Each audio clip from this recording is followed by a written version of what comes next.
Members of the crew do not talk back to the captain. They simply carry out orders. The captain is the master of his ship, and his decrees are carried out.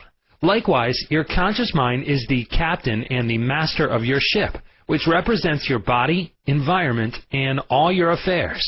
Your subconscious mind takes the orders you give it based upon what your conscious mind believes and accepts as true. When you repeatedly say to people, "I can't afford it," then your subconscious mind takes you at your word and sees to it that you will not be in a position to purchase what you want. As long as you persist in saying, "I can't afford that car, that trip to Europe, that home, that fur coat or ermine wrap," you can rest assured that your subconscious mind will follow your orders, and you will go through life experiencing the lack of all these things.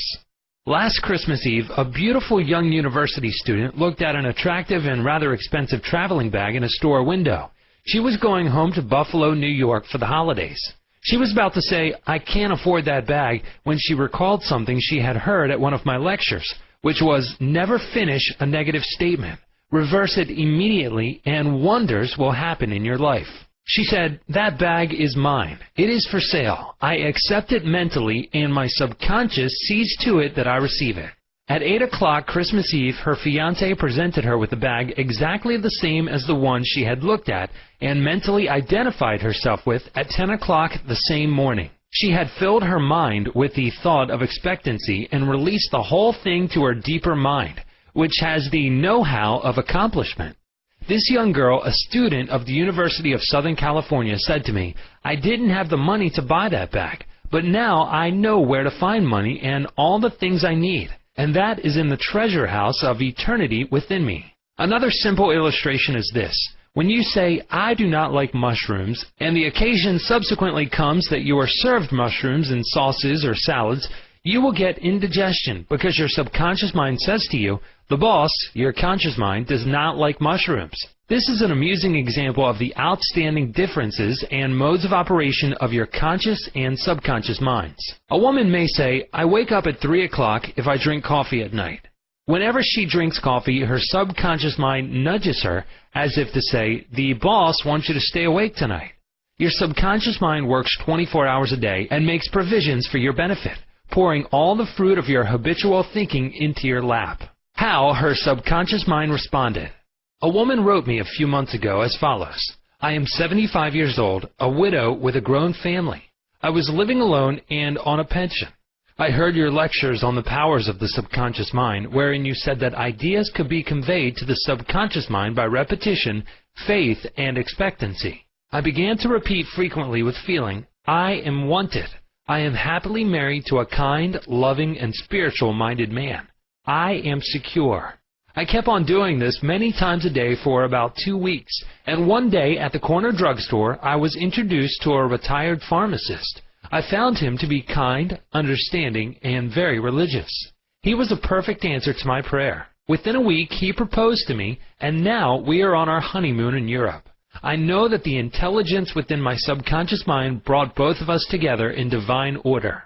This woman discovered that the treasure house was within her. Her prayer was felt as true in her heart, and her affirmation sank down by osmosis into her subconscious mind, which is the creative medium.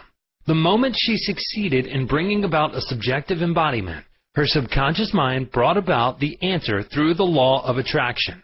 Her deeper mind, full of wisdom and intelligence, brought both of them together in divine order. Be sure that you think on whatsoever things are true, whatsoever things are honest, whatsoever things are just, whatsoever things are pure, whatsoever things are lovely, whatsoever things are of good report, if there be any virtue, and if there be any praise, think on these things. Chapter 2. How your own mind works. You have a mind, and you should learn how to use it. There are 2 levels of your mind, the conscious or rational level, and the subconscious or irrational level. You think with your conscious mind, and whatever you habitually think sinks down into your subconscious mind, which creates according to the nature of your thoughts. Your subconscious mind is the seat of your emotions, and is the creative mind. If you think good, good will follow. If you think evil, evil will follow. This is the way your mind works. The main point to remember is once the subconscious mind accepts an idea, it begins to execute it. It is an interesting and subtle truth that the law of the subconscious mind works for good and bad ideas alike. This law, when applied in a negative way, is the cause of failure, frustration, and unhappiness.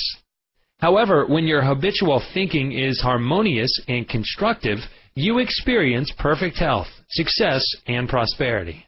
Peace of mind and a healthy body are inevitable when you begin to think and feel in the right way. Whatever you claim mentally and feel as true, your subconscious mind will accept and bring forth into your experience. The only thing necessary for you to do is to get your subconscious mind to accept your idea, and the law of your own subconscious mind will bring forth the health, peace, or the position you desire. You give the command or decree, and your subconscious will faithfully reproduce the idea impressed upon it. The law of your mind is this. You will get a reaction or response from your subconscious mind according to the nature of the thought or idea you hold in your conscious mind. Psychologists and psychiatrists point out that when thoughts are conveyed to your subconscious mind, impressions are made in the brain cells. As soon as your subconscious accepts any idea, it proceeds to put it into effect immediately. It works by association of ideas and uses every bit of knowledge that you have gathered in your lifetime to bring about its purpose. It draws on the infinite power, energy, and wisdom within you. It lines up all the laws of nature to get its way. Sometimes it seems to bring about an immediate solution to your difficulties, but at other times it takes days, weeks, or longer. Its ways are past finding out. Conscious and subconscious terms differentiated. You must remember that these are not two minds. They are merely two spheres of activity within one mind. Your conscious mind is the reasoning mind.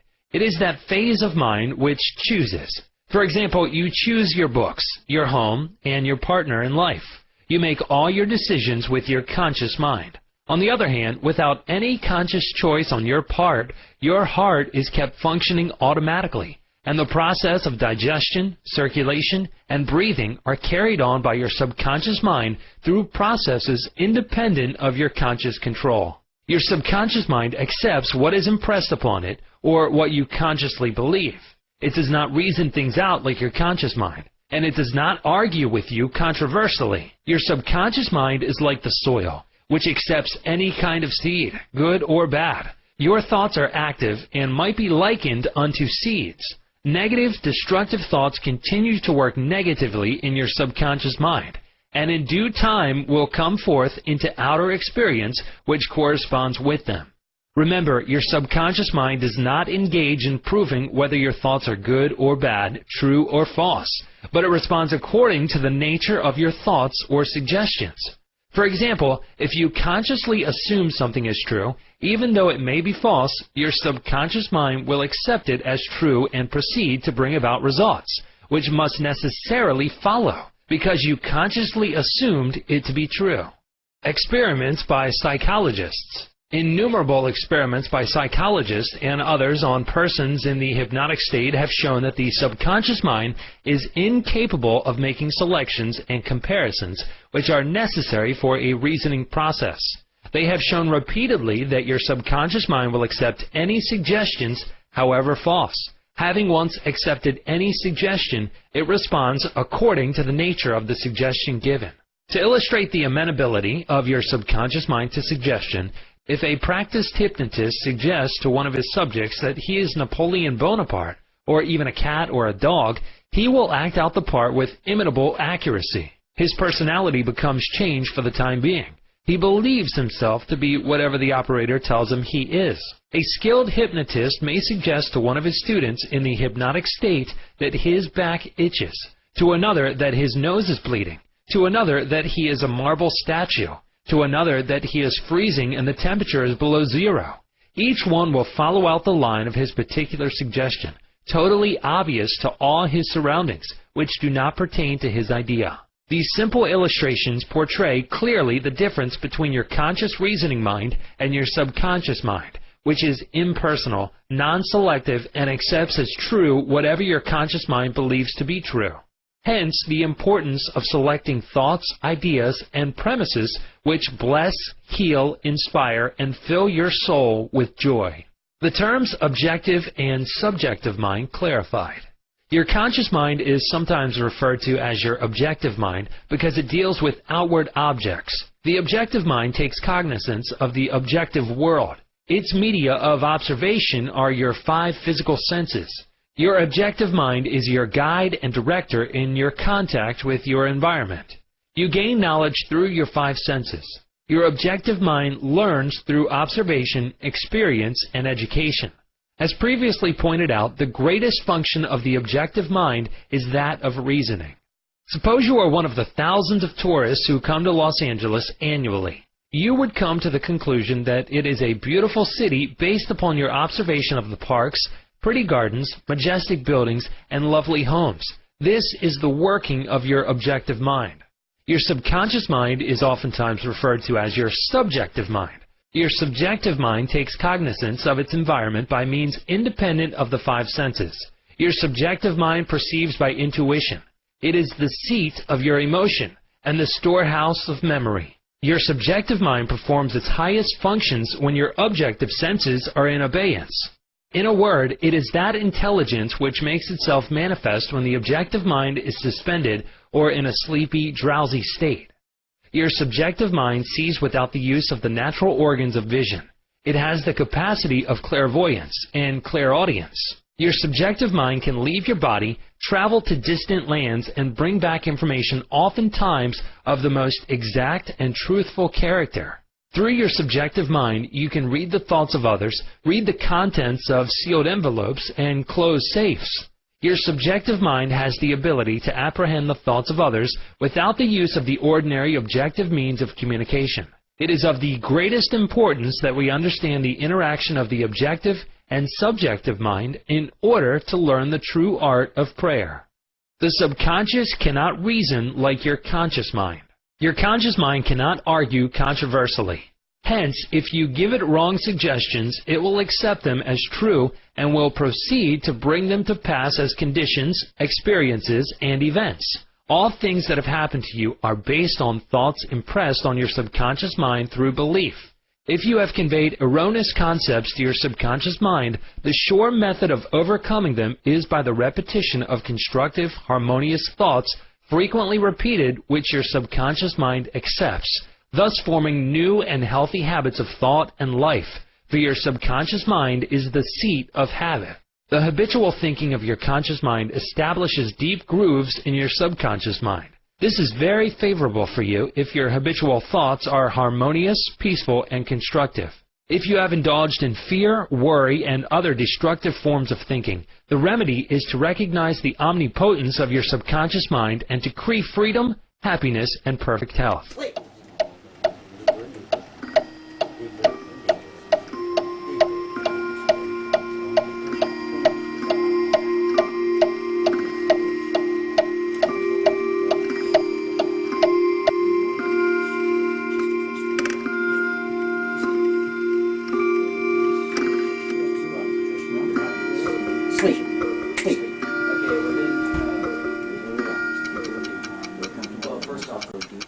I'm Jeff Mason, board-certified clinical hypnotherapist, and I invite you to make an appointment with me. The initial consultation is completely free, and all my work in hypnotic treatment is guaranteed. My number is area code 208-378-9320.